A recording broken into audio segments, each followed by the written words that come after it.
चाकूर तालुक्यातील शिरनाळ येथे एका तरुण कामगाराचा मंदिराच्या शिखराला रंगकाम करताना उंचावरून होऊन दुर्दैवी मृत्यू झाला.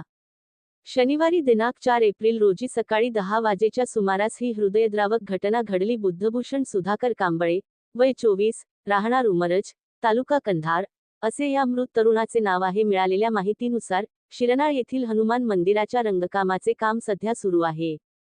शनिवारी सकाळी बुद्धभूषण हा मंदिराच्या कळसाला पेंटिंग करत होता.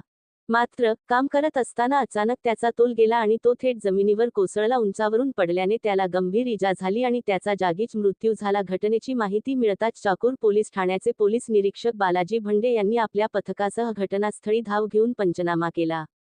या प्रकरणी सुधाकर धोंडीबा कांबळे यांनी दिलेल्या फिर्यादीवरून चाकूर पोलीस ठाण्यात अकस्मात मृत्यूची नोंद करण्यात आली आहे. सहाय्यक फौजदार सूर्यकांत धाकपाडे या प्रकरणाचा अधिक तपास करत आहेत. अवघ्या 24 वर्षांच्या तरुणाचा अशा प्रकारे कामावर असताना अंत झाल्याने उमरज आणि शिरनाळ परिसरात मोठी हळहळ व्यक्त केली जात आहे. एक कष्टाळू हात कायमचा सुटल्याने कांबळे कुटुंबावर दुःखाचा डोंगर कोसळला आहे.